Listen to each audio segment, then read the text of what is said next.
Meeting to order. Roll call, please. Chris Brown, Here. Amy Grantham, Here. Anthony Hopper, Present. Katie Scott, Here. Tom Cotty, Here. Amy Smith, Here. Sarah Whitten. Here. Pledge of allegiance, please. I pledge allegiance to the flag of the United States of America and to the republic for which it stands, one nation, under God, indivisible, with liberty and justice for all. We have added a table file. This will be item D, the 21st Century Grant and Power Department Education for the Boys and Girls Club, or the SEP 2050 event. At this time, I'd like to have our motion to approve. Move to approve. Second. To move and approve to support the approval of the agenda. All in favor of? Roll call. Chris Brown, Aye. Amy Grantham, Aye. Anthony Hopper, Aye. Katie Scott, Aye. Tom Cotty, Aye. Amy Smith, Aye. Sarah Whitten. Section 2, special presentations. We have a SAD presentation that doesn't sound like it is SAD. But anyway, it's Mrs. Shelley Lane. Is it time for us? You betcha. Ready? Let's do this.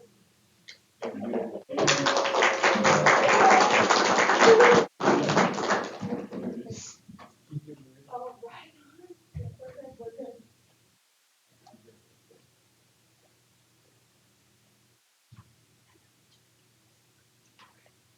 While she's getting ready, do you mind if I read the statement that's up Oh, there? sure, yeah. Okay, Students Against Destructive Decisions is a national nonprofit dedicated to the safety and wellness of all students, using 40 years of expertise to facilitate educational and engaging programs. SAD operates through school and community chapters like student clubs dedicated to advocating healthy decision making.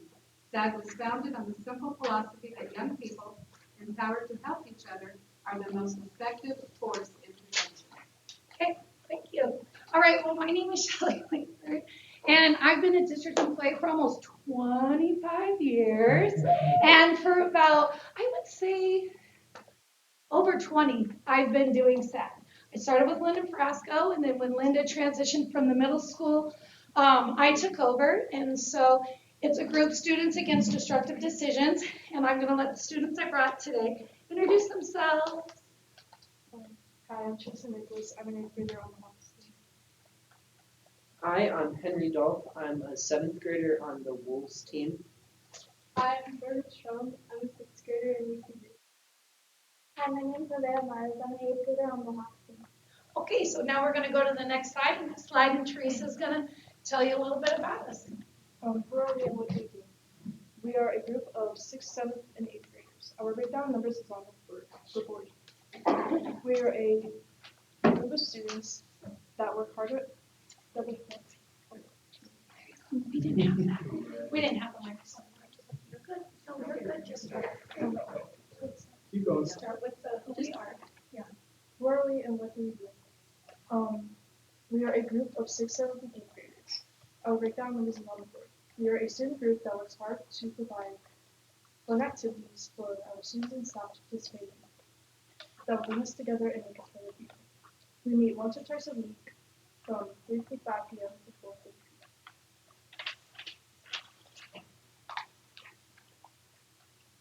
p.m. This is our monthly breakdown of 2023. In September, we did football and volleyball concessions. We had Homecoming Spirit Week and the Golden Horseshoe competition. In October, we had Red Ribbon Week. In November, we had Thank You for Your Service and boys basketball concessions. And in December, we had Winter Spirit Week and some outside activities.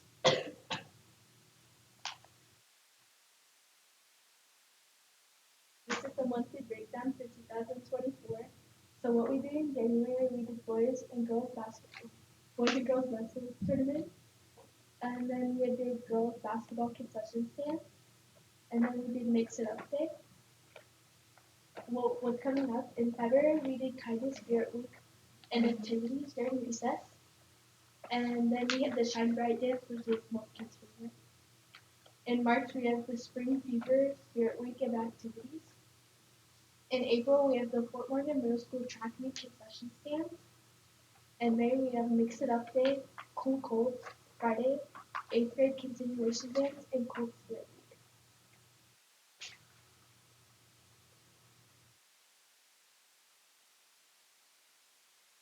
Now I'm going to talk about Red Ribbon. Our theme was Unlock Your Door to a Dreadful Life.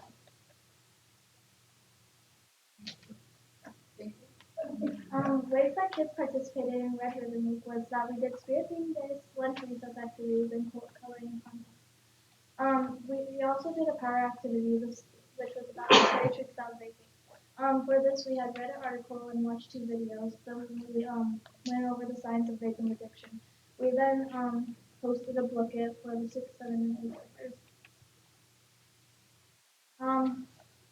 For the Red Ribbon Week, as you can see, there's the spirit themes and the lunch activities we had done for it.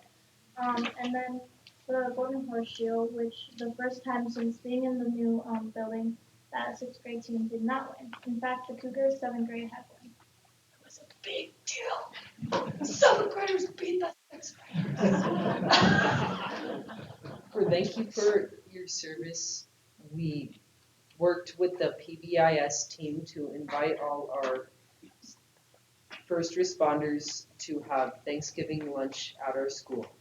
All the staff, students, and responders ate together, and it was a great way to show our gratitude for the men and women who keep us safe. Okay, Mix It Up Day. They didn't want to talk about it because it's their least favorite day. And some of you maybe had kids who talked about it, and it's like, oh, it causes great anxiety. We do it twice a year. Mix It Up Day is when kids do not get to sit where they want to sit in the lunchroom. When we first started it, we had kids who would like not come to school. But I mean, yeah, guys, that's a big deal. And so kids get in the line, they get their lunch, and then we just had it on the 31st. They grab a number. We have staff that they're at a table, they sponsor a lunch, they go to the table, the kids sit down, and then the teachers try to get them to talk to each other and not be like this, we know the next one. And the reason why we do this is because they have found out that really the cafeteria is where we have some real lines that come up. And kids, they just go to their own clique, they go to their own table. And we feel it's really important for them to step outside the box. Makes them really uncomfortable. Sometimes it makes us uncomfortable as adults, but we gotta do it, right? And we do it twice a year. First time, easy peasy. Come in, they take care of it. Then the second time we do it, and we tried it new last year, 6th grade all girls had a lunch, the boys all had a lunch. And then we did that with 7th and 8th grade, and then they got to have a longer recess outside, and it helped them. But we also do an activity where it's called This Is Me. We got it through our Capturing Kids Heart training, and it's like, this is me. I have more than 5 siblings. So if you have more than 5 siblings, you stand up in the cafeteria, and it's nobody's talking. They just stand up and they sit back down, and it's just a way for kids to kind of see what's going on. But Mix It Up Day, yep, something we do. And probably their least favorite day. Okay. I have a quick question. You Yeah. don't do it on October 1st, do you? No. Okay. April 1st. If there- Because that's Carol Day.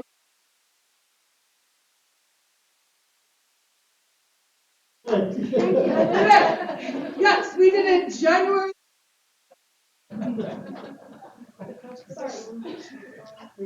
We do Homecoming Spirit Week, Red Ribbon Spirit Week, Winter Spirit Week, Kind Spirit Week, Spring Fever Spirit Week, and Cold Spirit Week. We run at least 2 days of activities through lunch and recess time. The winning team will earn an extra recess on Friday. The following pictures above are pictures from what we've done.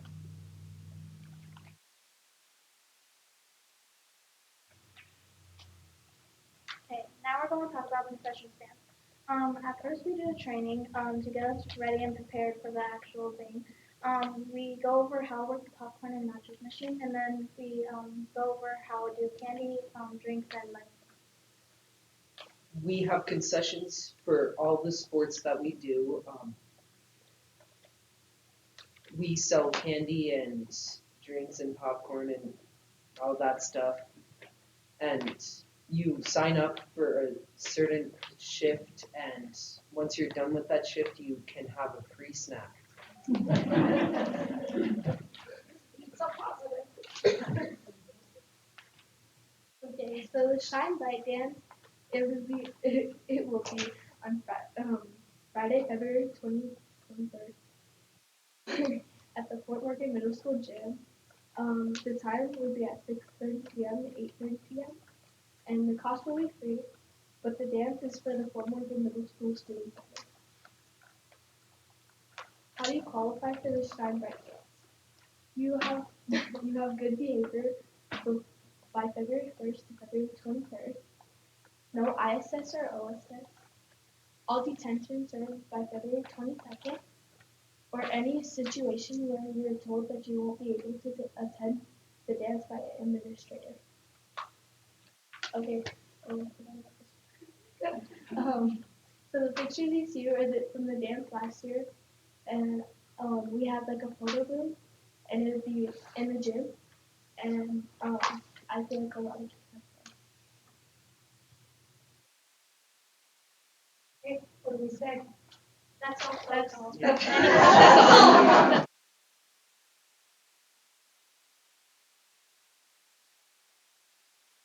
all. Do you guys have any questions? No, but I want to thank you for your commitment to the group and everything, and you guys for the commitment that you do. I'm pretty sure that one snack really isn't worth your payday, but it's great. You're awesome. Got good Thank popcorn. you. Good popcorn, that's right, we don't burn it. There you go. Thank Right, you. thank you. Thank you very much. Thank you, guys.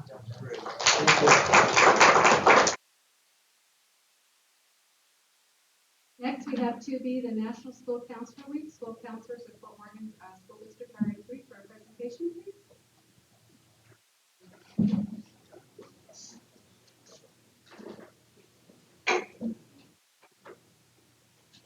A hard act to follow, Shelley Langford and the students, but we'll do our best to be as fun and engaging and probably fail miserably. So we're excited to talk to you a little bit tonight. We just want to, as Amy's handing out, it's just an executive summary from the American School Counselor Association. It's an overview of the role of a school counselor. We are uniquely positioned in the school to work with all students, and yes, we might work with a few students on tier 2 or tier 3 that are identified, but that's one thing that is great about our role is we get to work with all kids. And so our format tonight, we're going to share a little bit from each of the levels, and then as they do that, people will introduce themselves, and then we'll have questions because I'm sure you'll have lots. But so for elementary, I'm Darren Makarovitz. I am the school counselor over at Pioneer Elementary. Hello, I'm Lisa Conti. I'm over at Columbine. I'm Christy Hoffman. I am at Sherman. Kelly Bellender over at Green Acres. and I'm Matthew McLean. I'm at Baker. And so I know that we presented to you recently, and so we're not going to give you a lot more data. But one thing that we did want to talk to you about was, the data is important, but if we're not making systemic changes to what we're doing in our work, then it doesn't really make a big difference. And so some of the things that we're working on, and we're planning to come back and present to you before the end of the year, but one of them is a counselor handbook that talks a lot about our role and different types of things. And so that will really help with transition if we have turnover in school counselors, but also administrators to have sort of a handbook that talks about our role and what we do and how we work with students and how students are different because of our work. The other thing that we're working on is a scope and sequence of the curriculum that we're using.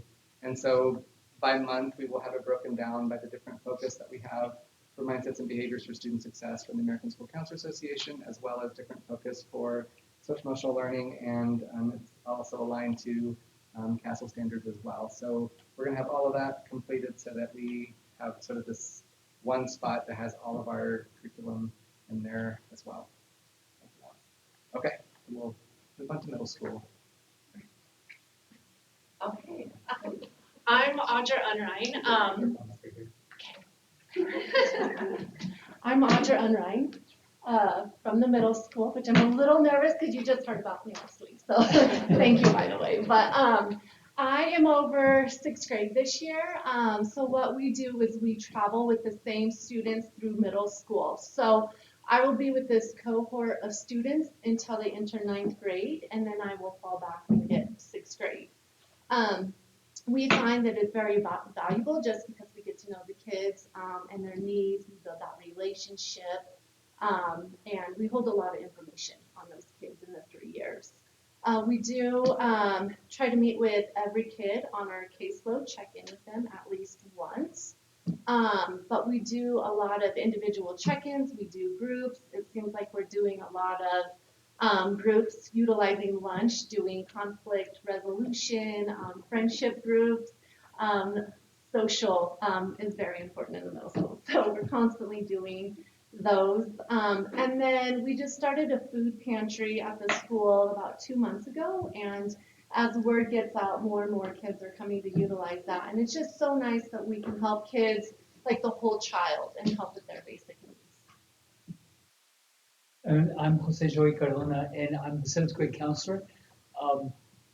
What I've been doing, working with, what we do is also we have coffee nights in Spanish, which is a Café con Cardona, and pretty much came up with that for us to visit with our Spanish-speaking population that don't know how to navigate with Infinite Campus and stuff, to get them on board to help with attendance and make sure they're calling and all that good stuff. We also have academic supports that we do throughout each quarter, which students are struggling with missing a and to help them out. We kind of say after school for those that need it. They're requiring teachers do that as well to help support them. And at the end, this past quarter, we had cocoa, cookies, and crams. So pretty much for those of the last week and a half before final grades for the quarter, we presented cocoa, cookies, and they grab some cookies, cocos, and then we go into a classroom setting where they can finally get a shot at trying to get their missing assignments done. Another thing we do there. And then I'm Cassandra Ekstrom, and I am over the 8th grade this year. And some other things that we have done is we have partnered with Kids at Their Best, and they are running an after-school program at our school every day, Tuesday through Thursday. I forgot to write down the times. I think till 5:30. And then they're also coming on Mondays from like 9 to noon and working with kids. So we're having a pretty good turnout with that. Another thing that we started this year was having each teacher from each grade level nominate a kid for showing kindness or like an outstanding thing. And then we're providing them a special lunch. And we're finding that that's really helping promote kindness in our school because there's lots of social things that happen. So promoting more kindness is helping us a lot. And then one thing that 8th grade is doing this year is we have been selected again to participate in the NAEP testing. That's National Assessment of Education Progress. And so in February here on the 14th, 50 students were randomly selected to participate in that science test. So one more test to take, but hopefully they'll do well. And yeah, we're excited to just keep working and keep them motivated to keep going. Thank you. I want to get invited to the cocos and cookies. Yeah, it's pretty fun.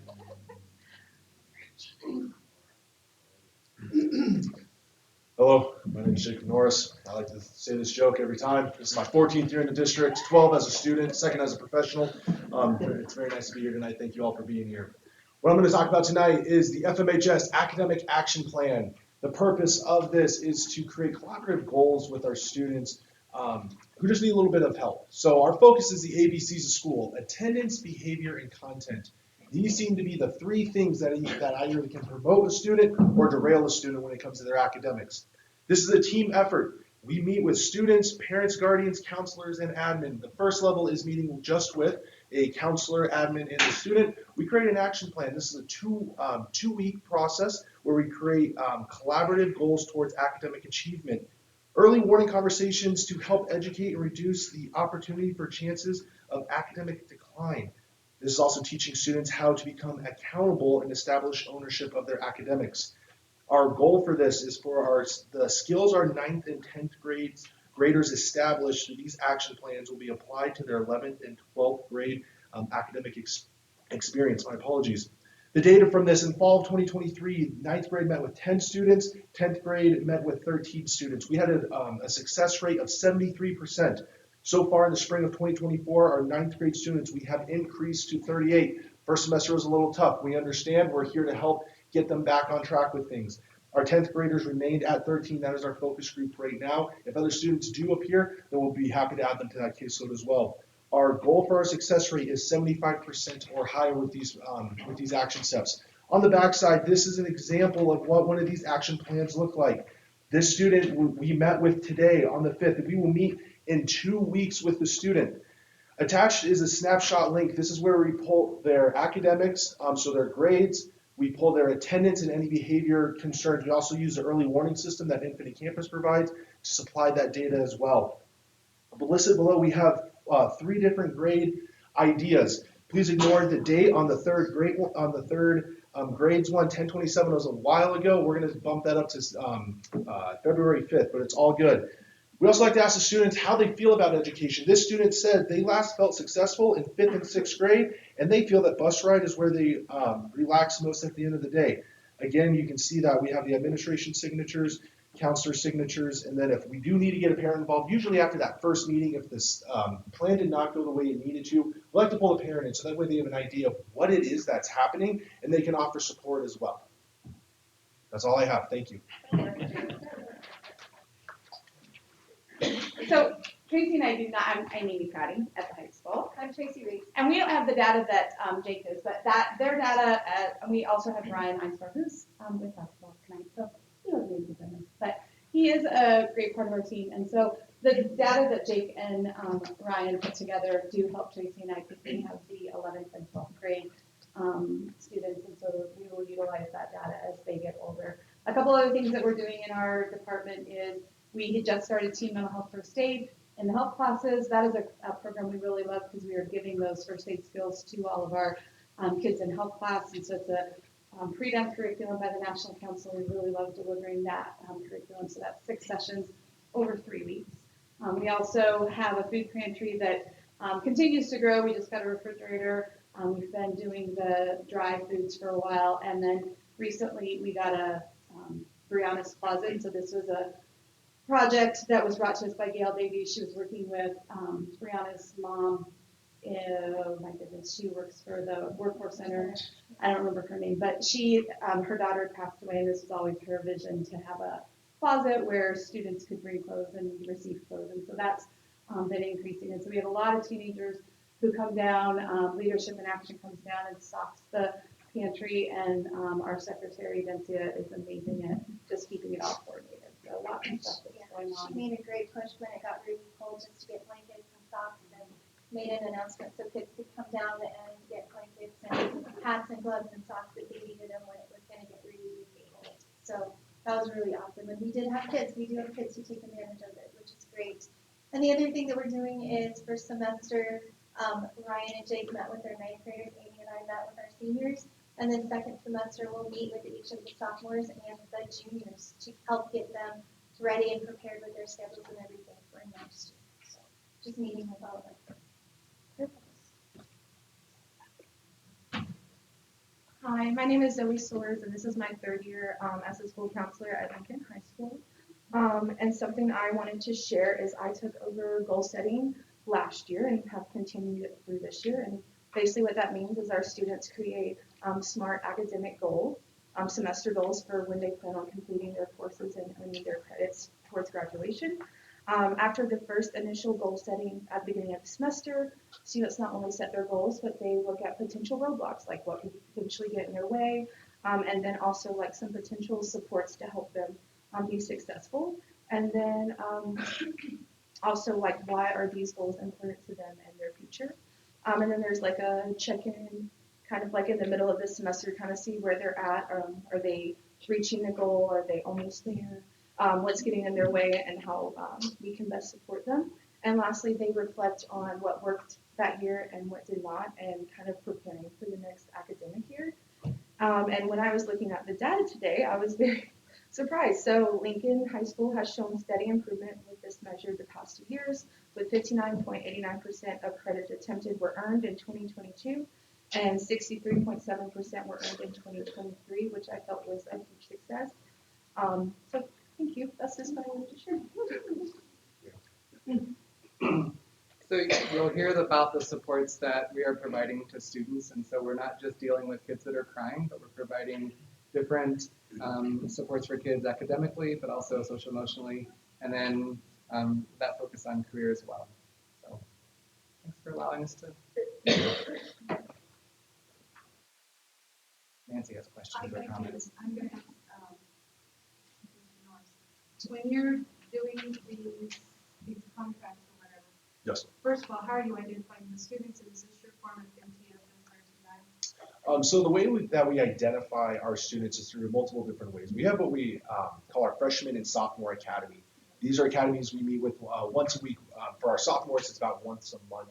And these are students that pop up on the radar for numerous things, whether it's attendance, again, the behavior and the grades. We can pull a academic eligibility report, tagging their advisory and able to see where their grades are from there.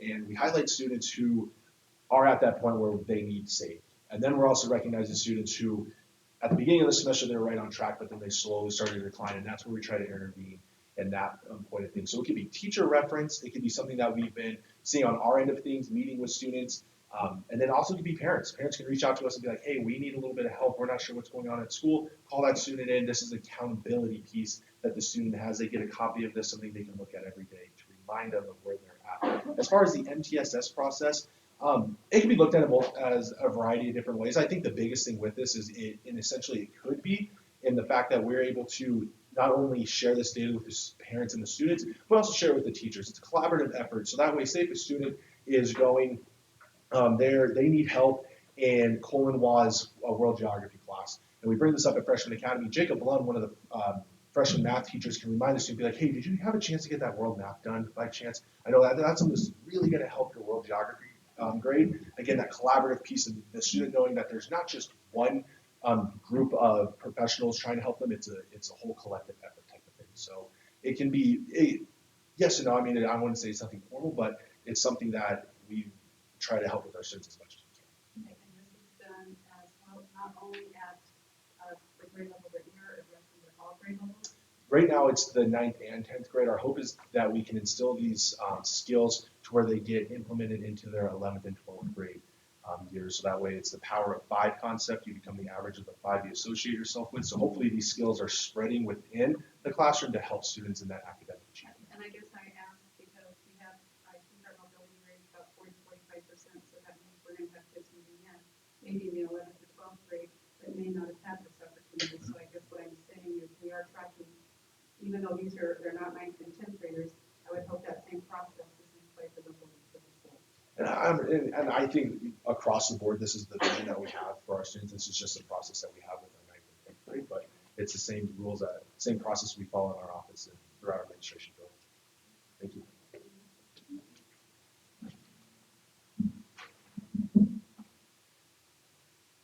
So, anybody, any more questions? Okay, well, I would like to thank you for all of one being here and too for all the work you do. I would like to ask about Pathways, the Pathways program too. I know you're all involved with that as well at some point. I would assume that begins in 9th grade. We're about to do a Pathways presentation for you.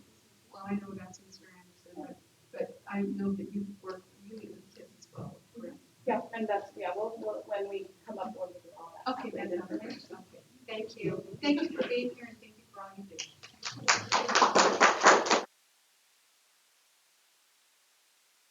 Okay, 2C, Fort Morgan High School Pathways, Mr. Clint Anderson.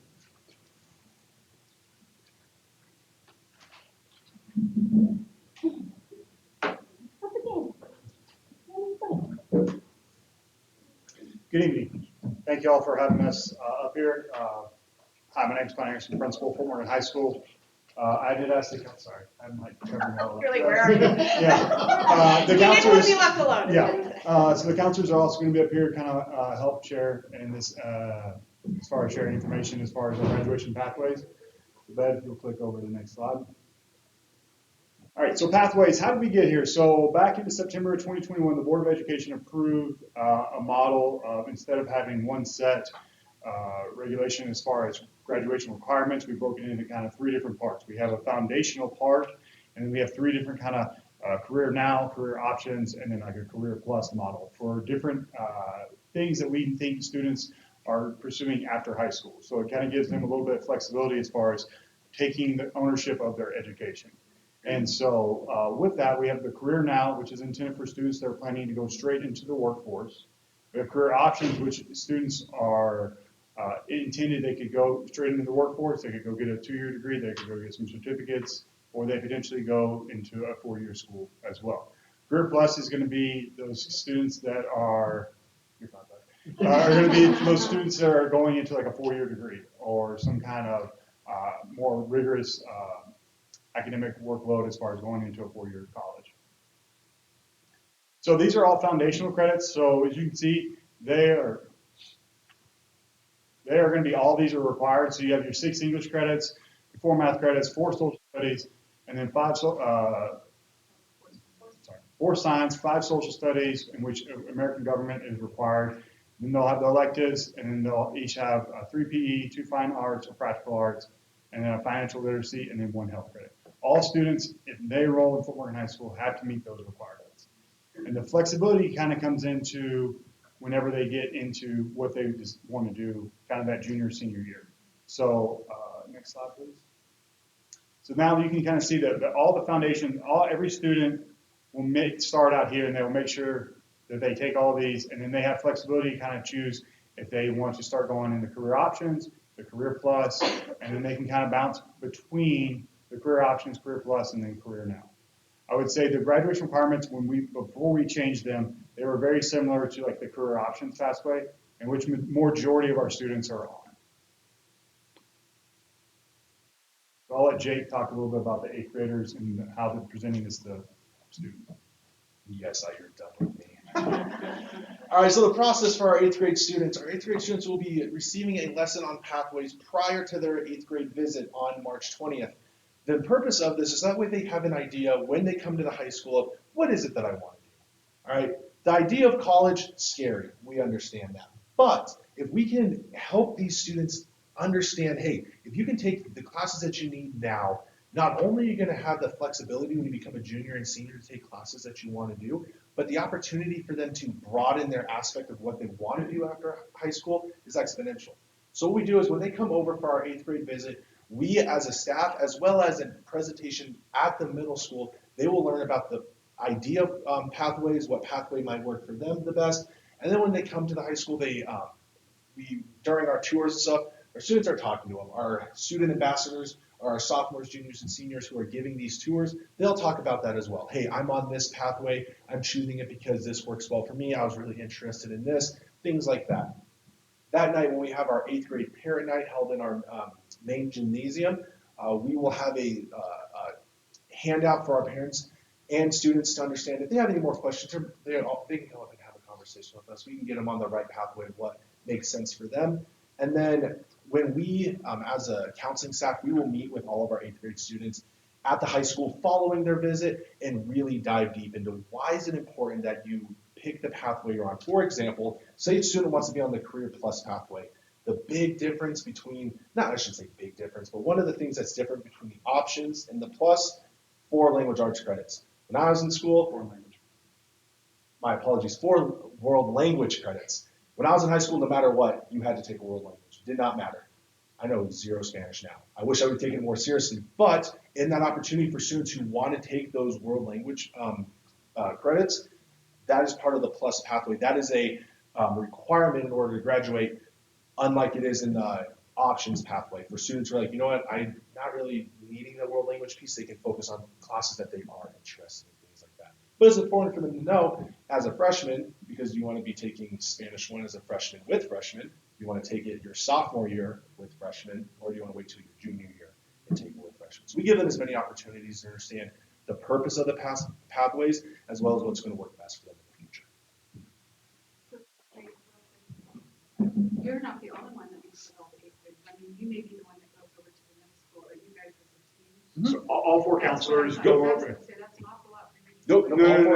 So the day, so if March 20th is our day, then March 21st, they would all go over and they would meet in the social studies classes with all the students and go through, and they would start filling out the course recommendations. And kind of answer questions more for the students, because a lot of times students have questions, they talk to some, not peers, but the upperclassmen, got a little feedback. They went home, talked to mom and dad, they had our 8th grade night, so their heads or have all these different things, so then they can have some conversations with our counselors to fill out the My App. Everything we do is as a team. That's It is a that's team the approach. best. That's the best way to approach it. That's how, you know, the most powerful things happen. So very happy to be a part of this team, and I think we do some really great things, especially with an opportunity like this. So after they come over, every year students are given their pathways lesson during advisory because we want them reminded of what does it mean to be on a pathway. You have to know what you need to graduate, and so it's typically, again, one of two. They start on options. That's what we termed our traditional graduation pathway, and it's those students who know from the minute they walk in that door as freshmen that they are going to a four-year college. Those are the students who are like, yep, I'm on plus, I know, because I gotta meet all these requirements to make sure I'm ready for that four-year school. It's the students who want to declare for a career now. That's not something that's just easily easily choosable. That one requires a meeting with parents, their counselor, the admin, because it does require a little change in, not only it has 2 less English credits, but it also requires an additional CTE program, which is up to 12 credits that you have to take, or 8 credits to take, and then some actual hands-on internship experience. So it's not an easier path by any means, but it is definitely something we want them understanding. Here's what the career now requires. It's going to be more potentially off-site education, so that's the reason for the parent involvement, is making sure they understand that they have a job, they're going to have some kind of industry certificate or CTE program completion to be part of that program. And the reason we ask them to finally declare in sophomore year is kind of what Jake said. If you want to be on plus, you're going to run out of years to do X amount of credits that are required. Because the options has, again, our traditional one plus, as you have to take 4 years of math, you have to take 4 years of world language, or 4 credits of world language, so 2 years. So we want them knowing by their sophomore year, do they know what pathway they're on. And so, as you heard earlier, Jake and Ryan are going to be starting to meet with their sophomores. They can kind of declare in those conversations. And so, if I was a student wanted to declare for that career now program, Jake would then set up a meeting with myself, the parent, the student, and we would have start having those discussions, but to make sure that we're all on the same page. Because as much as, we understand they're 16-year-olds and they're making a lot of good choices, we also understand the parents need to be involved in this. So we always try to loop the parents in on that. And the next slide is how do we keep the parents involved? So not only do students get it with their credit check that they meet with their counselor every year, but this information is in our course guide. It is a presentation on our counseling tab on the district website. So that information is out there for both students and parents. So they're fully informed about what And we do offer presentations at parent-teacher conferences, both in the fall and in the spring. So we do this presentation for any parents that want to hear a little bit more about it, or if they have questions, we're available to answer those questions at that time too. So our last few slides are our data. So again, career options is where the greatest number of our students lie. We have 153 seniors who are on the career options and 214 juniors. And again, this pathway is intended to give students an option. Yes, I might want to go to college, but I also might want to go to a career right out of high school. So they have the option of doing that, and the credits that are required under this will get them to either choice. Our Career Plus, again, are those students who know coming in, I want to go to a four-year school. So we have 39 seniors and 39 juniors who have said, this is what my requirement is. Again, this one has a little more. They have to do either AP or English comp. As a minimum English, you have to meet a minimum of Algebra 2. You have to do minimum of chemistry or physics, and you also have to have 4 credits of world language. And then our Career Now, again, just slightly lower with the English credits, but they have to have 8 CTE. And they also have to earn a CTE certificate or an industry certificate. And in working with the kids that are signed up for Career Now, all of them, it's kept them in school.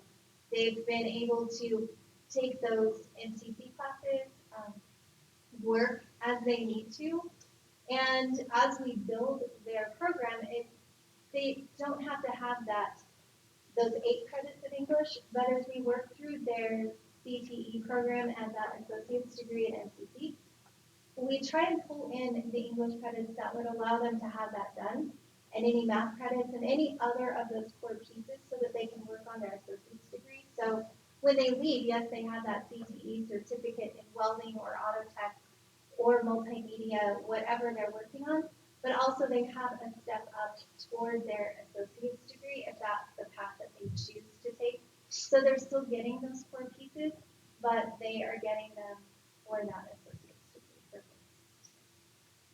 Did that get your question answered? I think one more though. I know the difficulty would be if the kiddo didn't choose the plus pathway if they were in the center one. But they do have a flexibility of moving. They do. It's hard. It's harder. Their senior year is hard if they haven't had the world language pieces. But if they took world language their 9th and 10th grade year, and then they didn't decide, but all they still need, everybody needs that 8 credits of English. And then we always encourage them to take those 8 credits of math. So it's easy at that point. The only hiccup is if they haven't had that world language. It's harder to get. Any other questions? How often do you meet with the kids just to make sure that they're on the path that they need to go? Or I know you said that they have to meet with you if they want to change their path. Well, But are okay, so you that's a great meeting question. with So them? so we meet with our freshmen and our seniors in this fall, and we meet with our sophomores and our juniors in the spring. So we have minute meetings with all of them. They get the pathways lesson every year in advisory, and every year during MyApp where they get to select their courses for next year, it's called Multi-Year Academic Planner. That is the very first question. You can't move on to look at your MyApp until you say, what pathway are you on?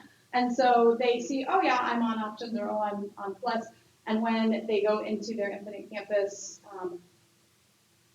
report, it's called the academic plan report, it shows them if I've chosen plus, here are the requirements I've met versus here are the requirements I still need.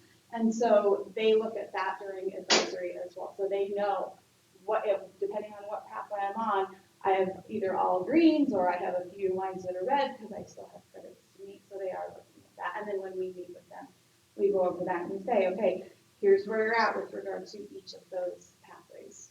So that can help them choose. Also, if a student comes down to our office and says, hey, I'm worried about graduation, am I going to make it? We have those conversations with them at that point and reassure them, you're a freshman. You are fine. Every class you are taking, you are A-okay for where you're going. But it's important. Also, whenever we have a new student join our building, not every building or every high school uses the same program that we do. A lot of schools that, from the students we talked to, like, I just have to hit the magic number of 48, 56, or if they do like the really big point systems, then for us, it's that opportunity of knowledge and that clear communication, I think, is one of the biggest pieces, and that reassurance of when they come in, not only saying you're okay, but showing them this is what we have. We have 4-year planners for kids who are like, I want to map out my entire high school to a T. Then you have the kids who are like, is high school an option? No, it's not. But this is how we're going to be able to get you to that finish line type of thing. So it's a lot of those students will then come down and have that conversation as well. If that's something that that's really interesting. And a lot of conversations can also happen whenever the students are doing schedule changes. As they will attest, the first few days of every semester, there's usually a lot of papers coming in, looking at what classes they still need, what classes they don't, and kind of figuring out what schedule works best for them. So, I mean, there's definitely a lot of conversations going on, both within the minute meetings, but then also with schedule changes. And Tracy's favorite word to use with her students is you don't want to graduate yourself by dropping a class that you actually might need. So be really careful when you make schedule changes. You don't want to graduate yourself by not needing. But we do formally meet with them once a year. So it's a formal minute meeting with their counselor, whether it be Jake or Ryan in 9th and 10th, or Amy or I in 11th and 12th. So each year we have that. And then in the 12th grade, we have that final meeting where we go over and make sure that students are on track. And that can lead to many more meetings if they're not, or many more meetings if there are things that we need to talk about for whatever they're planning. So formally. Because usually that senior year, if we're talking, the career plus, we're talking scholarships, we're talking all those kind of things.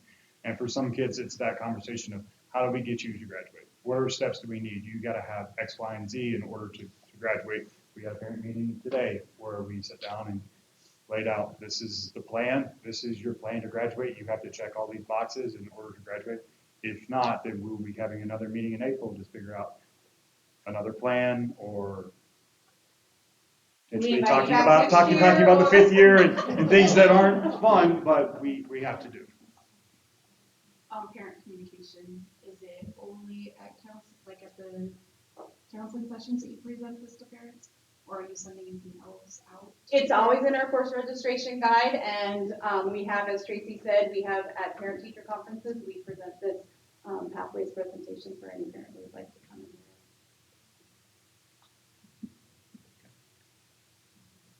hear it. Any other? Oh, I know. Go one of the slides back with options where it had the duties. It's the data. It's the data. It's always Sorry. Okay. Next one. I get that one. I get that Oh, one. for now? I'm a little surprised there's that few. This one.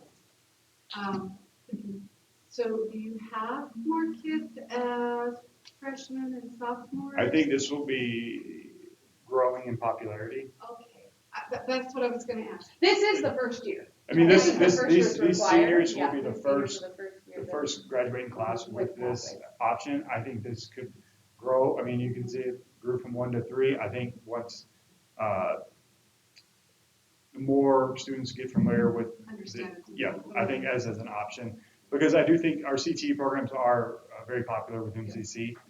And I guess that's why I was surprised. I think it will eventually get more popular. I mean, Because of, Go ahead.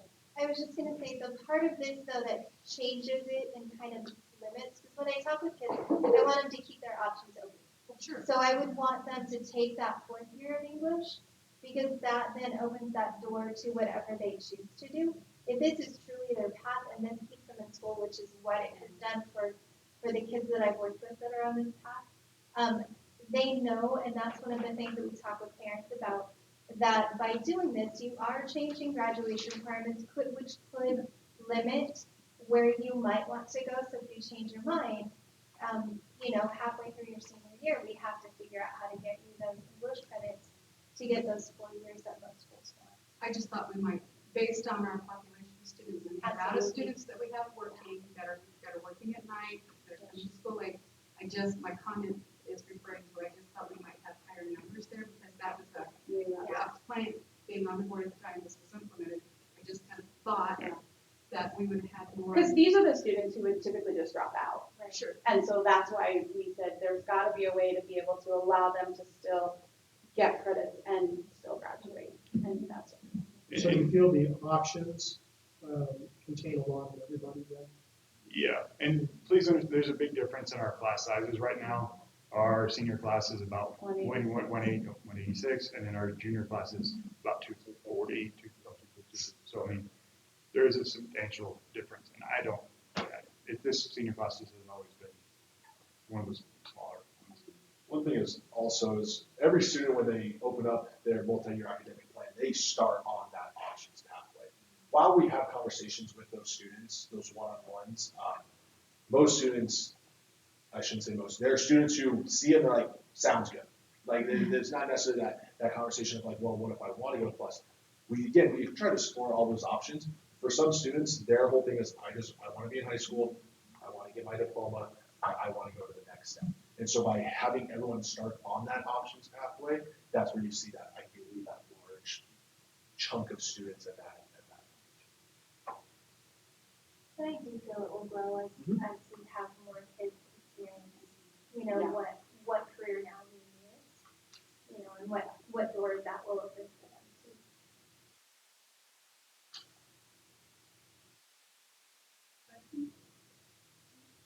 Thank you. Thank you. Thank you.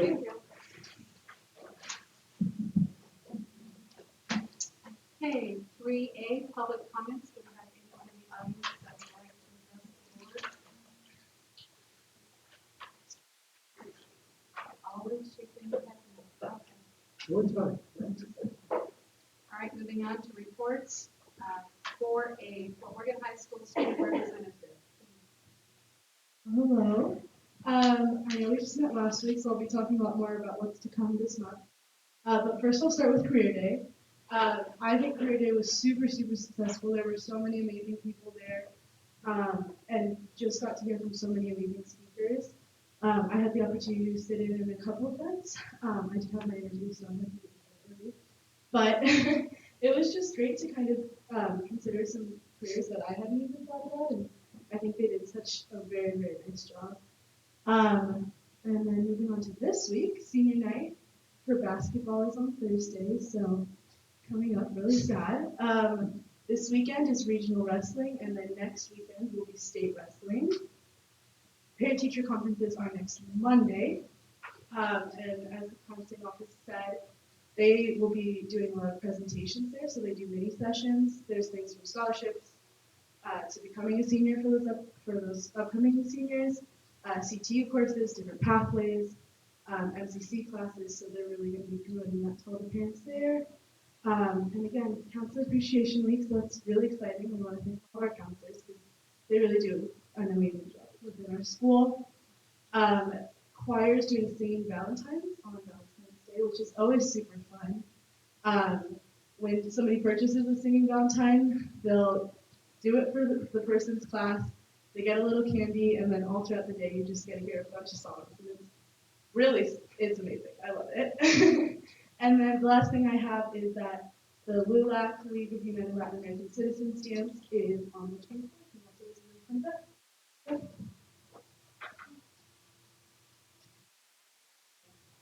event. Board reports. I apologize for not getting the report that I kind of typed out to Jeff, but I will just kind of highlight some of the events. I went to the National School Board Association's national conference. It was on equity and advocacy. I'm going to forget her name right now. Gardner. She's the one that's very autistic. I have her. Yeah, thank you. Very autistic, and I don't know if you've ever listened to her talk, but she is a hoot, but smart as a whip. And she's kind of gone over her, when she was in school, how she was bullied, she was different, she was in special ed. It was not a very pleasant experience for her. But it's very interesting that even our Cargill plant right out here is using some machinery that she herself invented. And so it was just fascinating getting to listen to her. The other one is that there were about 15 of us from Colorado that went to the conference, and I just wanted to kind of touch on a few of the highlights. On Tuesday, the 30th of January, we went to the House and the Senate, and we visited with a few of the legislators, not really the legislators, but their assistants who met with us. And the purpose of our going was to lobby for the full funding of special ed. Right now, Senator Van Hollen, the Democrat, who's introduced a bill to fully fund IDA. IDA went into effect in about 1975 with a promise to fulfill the funding at about 48%. Currently, the federal government only funds special ed at about 12%. So we're way behind in the funding from the federal level, in addition to what we're short from in the state. Senator Van Hollen's bill is to go over a pathway of 10 years to fund it and to kind of close that gap. It is a bipartisan bill, and so hopefully we'll get some more signed on to that.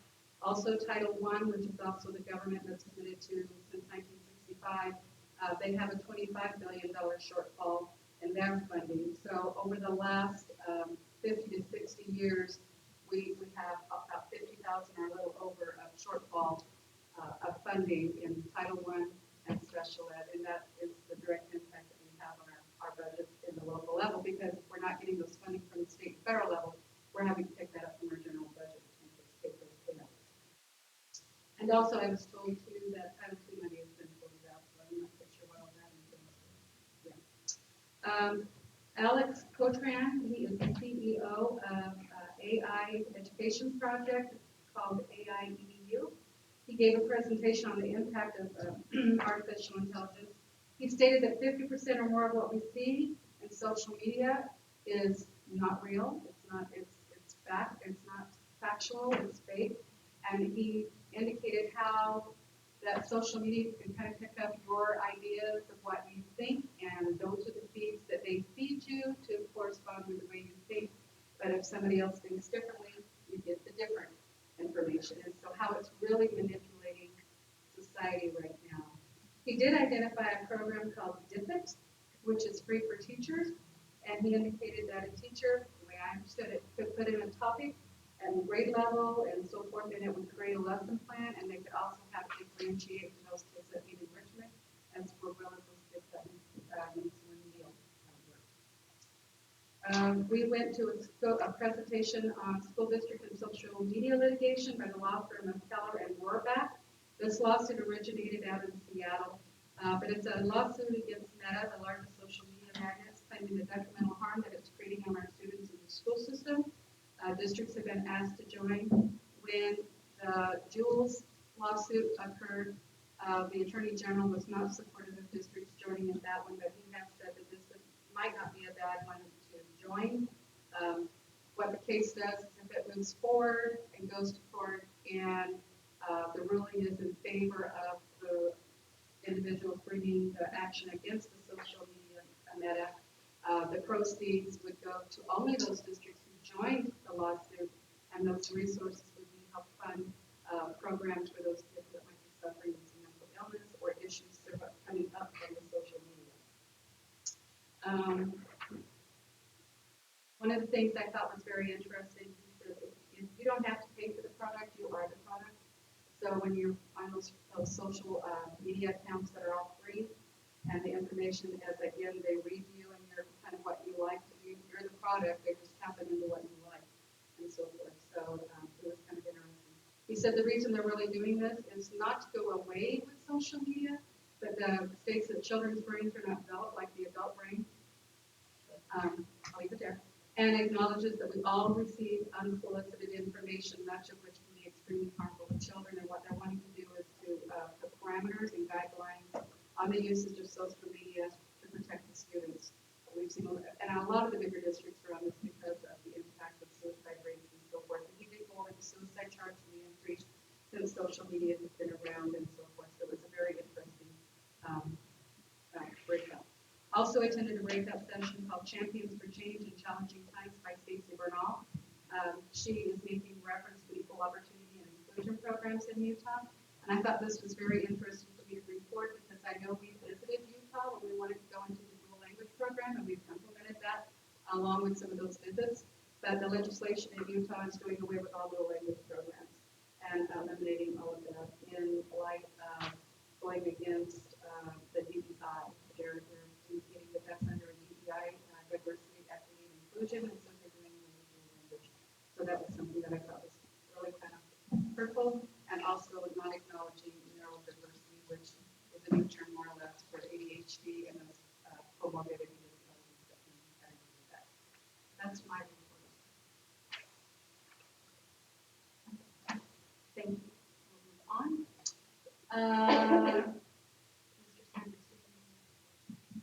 Yeah, I just have a couple things on there. I know it says there's no report for me tonight, but I have a couple, well, one surprise. But the first thing I wanted to mention was pleasure to go up last week to the high school and do the career day, and I just want to say that I only put 3 students to sleep during my presentation, which was good because apparently only 3 students want to be superintendent. So I had 100%.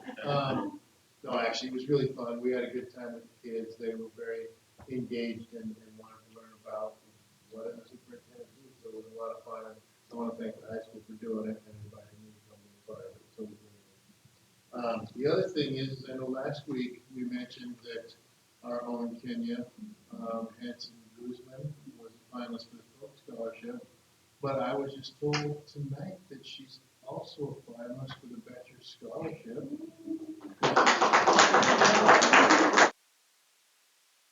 Prestigious scholarship in the state of Colorado, I believe, just the state of Colorado, correct? A full ride, 4 years, fully paid scholarship to any college or university in the state of Colorado. So good luck with that, and hopefully we hear back on the Coke Scholarship, and we just wish the best for it. Thank you. That's my report. Okay, 4D, Assistant Superintendent of Curriculum Assessment. Dr. Preston is not here, but Ms. Agnew is where she set you up. Here she is. She is here. I'm not hearing you yet. Hey, Rena. Can't hear you. Are you on mute?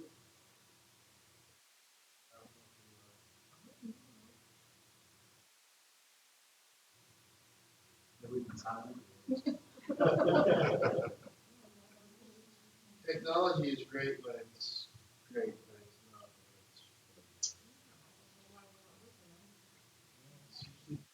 when it's. Here, that's fine though, can't you? Give us a nod, yeah. I know you can. Give it a try now. Can you hear me? There it is. It's just gonna take about 5 seconds. You're good. You got So I did the Girls Club application for the grant this evening. And so we're really just asking for the same abilities for the Boys and Girls Club in Fort Morgan with Weld County. And then the other two things are we are moving to physical assessment for SAT. The SAT, which is a change in the assessment world, so working with our assessment coordinators for that. And other than that, I think we're good to go. Thank you. Get well. See you soon. Okay, 4E, Assistant Superintendent of HR. Good evening. I don't have a lot either. The personal action report is in front of you guys, so there's been a little bit of movement since last week, but not a lot there. Summary of job postings. Not going to go into a lot of detail there, other than there's been a big jump in the certified openings.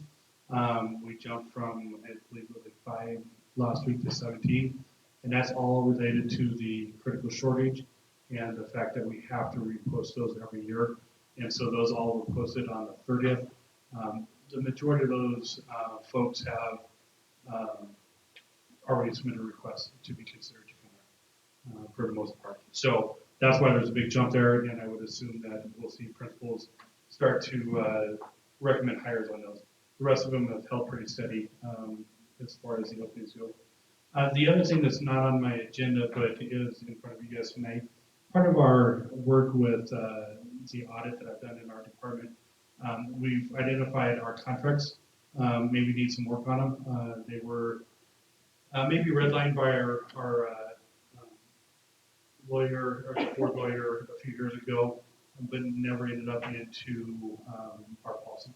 And so what you guys have in front of you are 4 contracts certified, contracts administrative, alternative teacher, and supplemental. Supplemental is like people who have retired 110, 140, critical shortage. Right now, we're kind of lumping everybody into either certified or administrative, which doesn't always fit the category of those teachers. And so you have those in front of you, the red line version of what we currently have, and then there's also a clean version for review as well. But we'd like to get those in front of you to start looking at before we get into the hiring season, which comes around in April, where you'll start approving staff to return. So.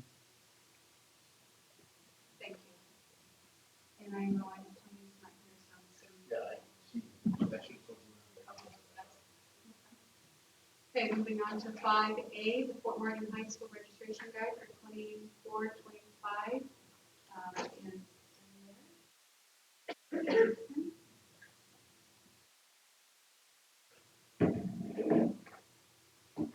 Good evening. So I brought tonight Nicole Johnson. She's one of the assistant principals, and she works with kind of the registration guide as well. The counselors and myself, and then the assistant principals, we all get together in October and we start talking about what changes we want to make for the upcoming following school year. So we email out the old schedule or the old registration guide to all the department chairs. The department chairs then meet with their departments. They go through any classes they want to tweak, change, additional classes they want to add, and then they submit those back to the counseling office. We then have individual meetings with the department chairs as we go through all the different changes, things we have a meeting literally and they say, yep, everything's good, we want to change this, okay, and then kind of go on from there, understand their kind of rationale behind it, and then we get all those things finalized, and then we submit it to the board. Once we have this approved, then we will start our planning for the 24-25 through our advisory classes where they go through.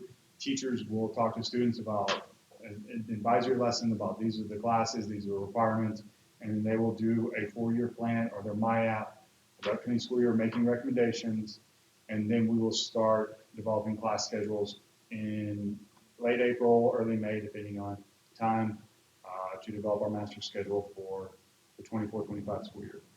So it's kind of a shock to be in front of y'all already for this, but 24-25 will be here before we know it. So I guess you have all the changes in front of you. Are there any questions or any comments or things you want to ask me? Hi, David. I'm going to go to page 36 just for ease, I think.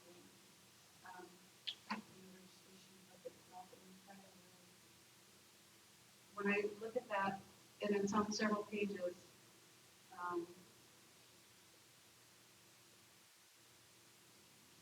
Okay. Let me go to 46 at the top. It talks about free and reduced lunch, and we don't have free and reduced lunch now. We've got free lunch for everyone. So the question I have is, if we're not doing free and reduced lunch, and it's talking about using that as a determiner, I think for supporting kids, one, should that statement be there, or should it just be changed as to what you're using? They still fill out the form. They still can fill out the form. It's not. Not as many are filling it out, however, because it is free and free lunch. It's free lunch. And breakfast, but they're still supposed to fill out the paperwork. Yeah. And we're fighting about it. Yeah, and we do try to publicize and promote it whenever students do register that they can. It's not just free and reduced lunch forms, but yeah.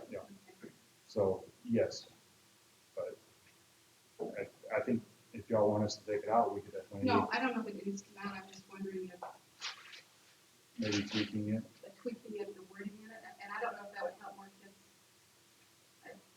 or parents, because technically under the parents that are filling out the forms, so maybe if it was reworded differently, I don't know if that would really help, and I'm not saying that because we're now as opportunity funding, as opposed to free and reduced lunch. I don't know, just a thought. Yeah, no, absolutely. I definitely think we could look at it and try to wordsmith it, make it a little more clear. And then on page, I think it's 70.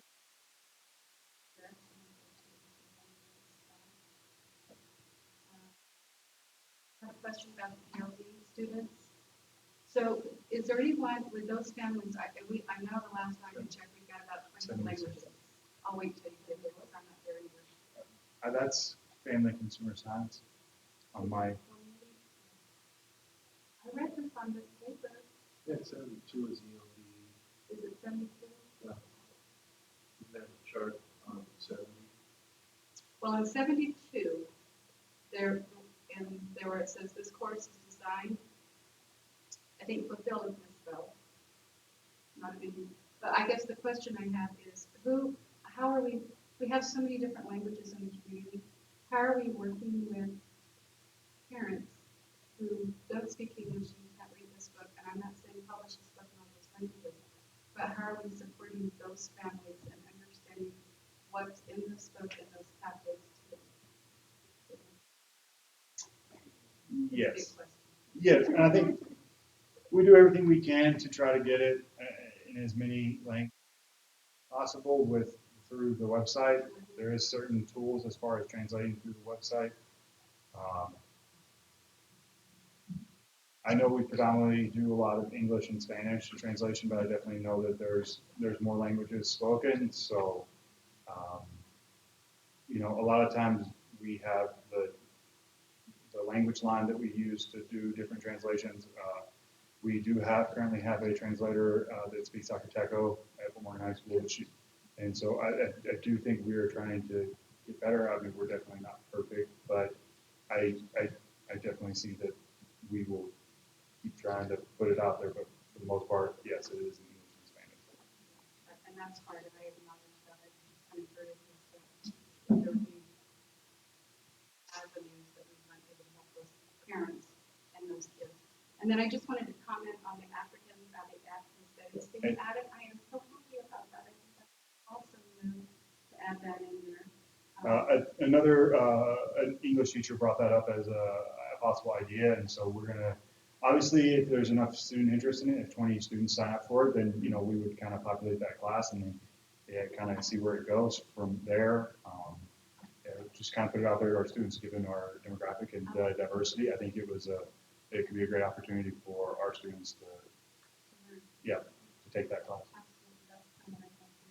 And then I wanted you to explain a little bit on page 138, the team mentor, and I think that's in the SPED program. So we moved it out of the SPED program into like more of electives. It was kind of that kind of partnership, kind of be a big buddy kind of atmosphere. We haven't, when it was housed under the special ed, under the guide, it sometimes got overlooked by students. And so we thought when we put it into electives, it might be able to get a little bit more traction with some of our students there. So it's simply a kind of a rebranding, if you will, putting it into a different location for our students as they go through it when they're registering for their courses. That's all I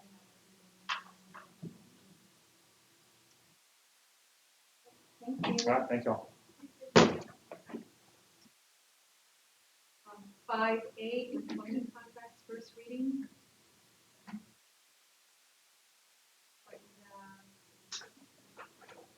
Yeah, 5 people, I say 5. Oh, sorry, 5 people, employment contracts, first reading. So please go through those. It talks about the administrative contract, certified, alternative contract, supplemental retired contract, and the administrative contract as far as the exhibit, and the exhibit for the certified contract, and exhibit for alternative contracts. So make sure that we know what the content is in those, so that when we have our second reading, we can discuss it. Moving on to 6A, personnel action report.